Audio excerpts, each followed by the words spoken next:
Today, we're going to find out what happens at this node here when we plug in a pure cosine wave into the following RLC circuit. So we know that at this node, which is, we're going to try to find the voltage at this node, V of t over time, we know that the solution to the voltage at this node is going to be the sum of some transient solution plus some steady state solution. Steady state, and the sum of those two things, this is actually going to be, it's going to equal the exact solution.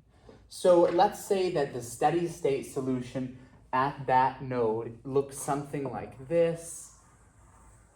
It's going to be some sinusoidal wave.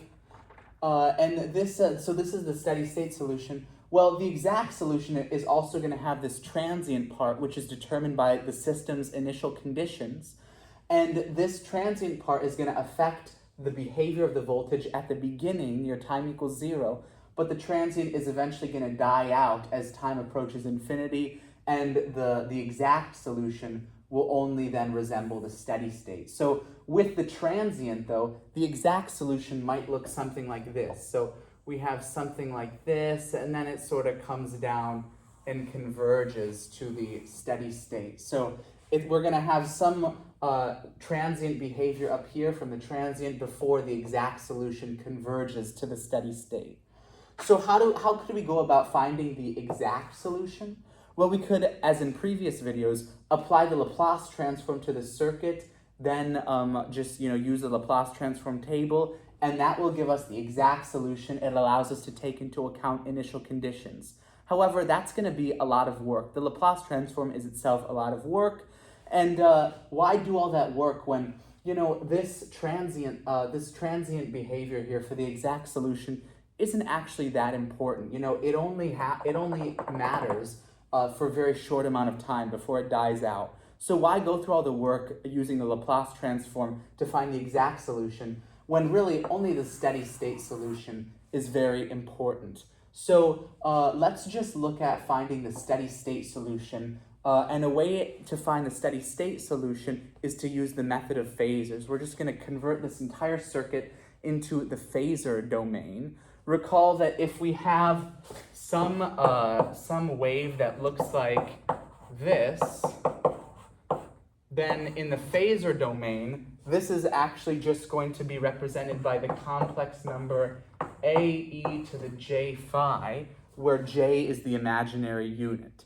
So let's just represent everything in the phasor domain, and by doing so, that will allow us to solve for the steady state solution, which is really, as engineers, all we care about. So if I replace every component in the circuit with its steady state equivalent, cosine with a magnitude of 1, that means A is 1, phi is 0. That's just going to be represented as 1. Resistors in the phasor domain are just going to, remain the same. They're going to be 1. Capacitors, as you know, in the phasor domain are going to be 1 over j omega c, where omega is the angular frequency of the input forcing function, the input sinusoidal wave. Well, here this is just cosine of t, meaning the coefficient or the angular frequency was just 1 here. So that means omega is 1. And that also, we can also see that the capacitance itself, C, is 1 farad. So omega and C are both 1. So that means this capacitor can just be represented as 1 divided by the imaginary unit. Let's represent V of t in the phasor domain as capital V. Inductors, of course, hopefully remember, can be represented as j omega L, where j is the imaginary unit. This is the angular frequency of the forcing function, and L is the inductance. Here again, omega and L are both 1, so that means this can just be represented as the imaginary unit j. Here, the resistor, again, is just going to be 2, and then finally here, again, using the same rules, this capacitor is going to be 1 over 2j. Perfect. Now we can just use algebra and Kirchhoff's circuit laws to solve this circuit. So let's go ahead and write Kirchhoff's current law for this node here. So what is the current flowing through this branch into the node there? Well, that is going to be the voltage difference across here divided by the sum of these impedances right here. So that's going to be the voltage here, which is going to be 1, minus the voltage here, which is V, all divided by the sum of the impedances here, which is 1 plus 1 over J. Then what is going to be the current flowing up through here? We're going to add that into the picture. The current flowing up through here is going to be the voltage here, which is 0, it's grounded, minus V divided by the impedance here, which is J. And then finally, what is going to be the current flowing through this branch here? Well, that's going to be the voltage here, 0, minus the voltage here, V, divided by the total impedance in this branch, which is 2, plus 1 over 2J. And of course, Kirchhoff's current law tells us that this all has to equal 0 because we can't create or destroy current at a node. Current in has to equal current out. So everything flowing in has to add up to 0, net 0. So let's go ahead now and take a look here. Let's go ahead and just rearrange some things. So if I just rearrange if I just sort of move some things to different sides of the equal sign, we're going to end up with V all over 1 plus 1 over J plus V over J plus V over 2 plus 1 over 2J, and that's going to be 1 over 1 plus J. So that's just moving all the V's to one side. Now let's also just go ahead and let's just go ahead and factor out a V from this side. But also let's recall, I don't know if you can still see that actually. Let's just move this a little bit over here. V. Let's also just, let's go ahead and do this. So this is going to be factoring out a V from this side, plus 1 over J, plus 1 over 2, plus 1 over 2J. Boom. Okay. And now I want to make this just a little bit nicer to look at. So I'm going to multiply this fraction here by J over J. So that's going to give me J all over J plus 1. I'm going to leave this one alone. And then I'm going to multiply this fraction by 2J over 2J, which is going to give me 2J all over 4J plus 1. And then, of course, I'm going to multiply this one by J over J to give me J over 1 plus, J over J plus 1. Let me just make sure that's clear how I got that by writing it in the more normal order there. So, awesome. Now, let's actually add these fractions together by commonizing the denominators and then combining just as we would normally do if these were just real numbers. So I'm going to multiply this numerator by the other two denominators, I'm going to multiply this fraction. Basically, you can think about it as multiplying this whole fraction by multiplying this whole fraction by J times 4 plus J all over J times 4J plus 1. Sorry, J times 4J plus 1 all over J times 4J plus 1. We're going to multiply, we're going to take this, which is of course equal to 1, and just multiply this here, and that's going to allow us to commonize the denominators and allow us to add. So let's just go ahead and do that. I'm just going to sort of do multiple things in one step here. I'm killing two birds with one stone in a few of these steps. So that's going to give me J squared times 4J plus 1. And then, of course, that's going to have, the common denominator. Then, if I just go about combining fractions in this step as well, let's multiply this one by these two denominators here. So that's going to be J plus 1 times 4J plus 1. And then finally, let's go ahead and multiply this numerator by these two denominators here, J and J plus 1. So that's going to be 2J squared times J plus 1. And then, of course, we're going to end up with the common denominator, which is going to be the product of all of these denominators, which is j times j plus 1 times 4j plus 1. And this is all going to equal what's already on the right-hand side, j over j plus 1. Okay, so if you're confused as to how I got this, you can go through and do this more step by step if it makes more sense to you. I just did multiple steps in one move, which is sort of commonizing all of the denominators and then combining fractions. But if that doesn't make sense to you, you can just definitely sort of go through the process of actually figuring out how to commonize the denominators and then adding them together. I just combine steps there. And then let's actually then move this fraction over here by multiplying it by its reciprocal. So if this huge fraction can be represented as a numerator divided by denominator, let's multiply both sides by the denominator over the numerator to just clear this whole left-hand side and then bring the inverse of that fraction over here. So that's actually going to then give me v equals the inverse of this, which is going to be j times j plus 1 times 4j plus 1 divided by all this huge thing over here. Again, we're flipping the fraction and moving it to the other side, plus j plus 1 times 4j plus 1 plus 2j squared times j plus 1. And then let's just keep what we have over here. Notice that this j plus 1 and that j plus 1 cancels.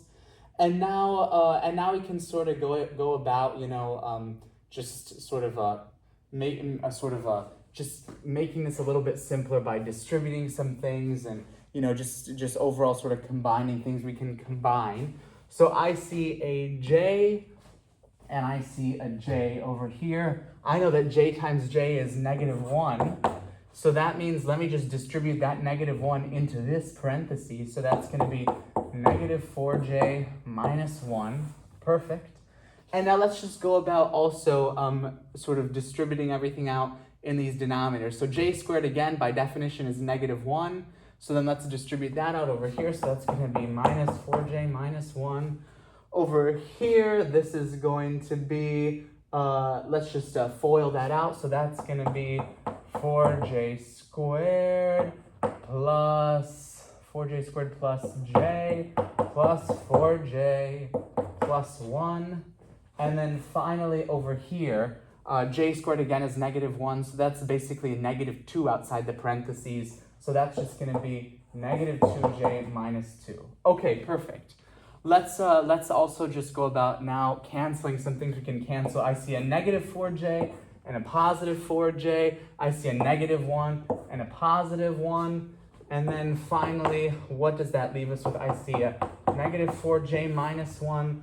And then also j squared, again, this is going to be -1. So that's going to leave us with a -4 there. Sorry, I forgot to take care of that. So then finally, this is going to leave us with, I see a -4 and a -2. That's going to leave us with a -6. And then j minus 2j, that's going to leave us with a -j in the denominator. So it all simplifies down to that imaginary number. And then also, let's just multiply this fraction by -1 over -1 to make everything positive. I just like dealing with positive numbers more. Perfect. And then finally, let's multiply by the denominator's complex conjugate to get all imaginary numbers out of the denominator. So the complex conjugate of 6 plus j, remember how you find the complex conjugate? You just put a negative sign in front of all the j. So the complex conjugate is going to be 6 minus j here, 6 minus j. And then finally, we know that our v there is going to be, let's just distribute this, FOIL this numerator out. So 4j times 6 is going to be 24j. This is going to be -4j squared. This is going to be +6 minus j. And then the denominator, you can just notice that this is a difference of 2 squares. So that's going to be 36 minus j squared, which is the same thing as 36 plus 1, which is of course just the same thing as 37. So let's just put a 37 down there right off the bat. Then finally, what does this give us? I see a 24j minus j. That's going to look something like a 23j to me. And then I see a negative 4j squared, which is a positive 4, plus a positive 6, so that's 10. And my final complex number is going to be this, which is 23j plus 10 all over 37. So this is the phasor representation of my voltage of interest. The voltage at that node in the phasor domain is 23j plus 10 all over 37. So how can I interpret that answer now? My voltage of interest in the phasor domain is going to be 23j plus 10 divided by 37. Well, that's going to tell me, let's see, let me convert this. This is in sort of a rectangular form. I would like to convert this into polar form. The complex numbers can be represented in polar form. So how can I represent this in polar form? Well, all I need to do to find, I would like to represent it as some magnitude A, and then e to the j phi, where this is the phase angle up there. So let's just use some basic rules. I know that the magnitude, A, is going to be the square root of the real part squared plus the imaginary part squared. That's how I find the magnitude for the polar form. So what is my, let me just go through this here. The real part is going to be 10 over 37. 10 over 37, square that, plus, and then the imaginary part is 23 over 37. Square that, and then take the square root. This is going to be my magnitude. Also note that, if I just distribute this square to 10 and 37, I'm going to get a 37 squared in the denominator over here, along with a 37 squared in the denominator over here. So let me just factor out a 1 over 37 squared from both of these fractions. And then I'm going to bring it outside the radical. Bringing 1 over 37 squared outside the radical, just turn it back into 1 over 37. I'm going to end up with 1 over 37. And then inside the radical, I'm left with 10 squared plus 23 squared. Spoiler alert, inside the radical, that's actually going to leave me with the square root of 629. And then let's just keep that 37. So this is my magnitude, my A value. And then finally, let's also try to find our phi. And the way we can find our phi is going to be take the arctangent of the imaginary part all over the real part. That's just another sort of basic rule of complex numbers. So how can we find the arctangent of the imaginary part over the real part? Well, again, phi is then going to be arctangent of, what's the imaginary part? It's 23 over 37. Over 37. And then let's divide that by the real part, which is 10 over 37. 10 over 37. Perfect.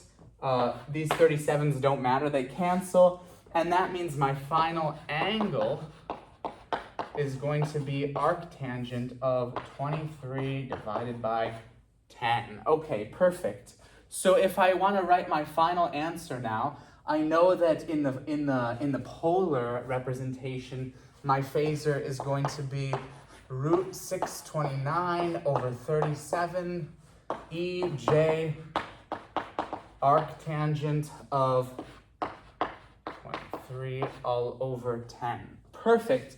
And then using sort of phasor rules, if I want to bring this back into the time domain, recall that this is a two-way street here. If I have A, E, J to the phi in the phasor domain, going back to the time domain, this is going to be A cosine of omega t. This is the original fundamental angular frequency that we plugged in, plus this phase offset. So let's just use that rule, reversing, going back to the time domain, and that will finally give us our steady state solution in the time domain. So in the time domain, we're going to find out that the voltage of interest at that node is going to be root 629 all over 37 times cosine of omega t, but remember omega originally was just 1, t plus arctangent of 2.3, because let's just write that like that. That's 23 over 10. So this is the steady state solution at the node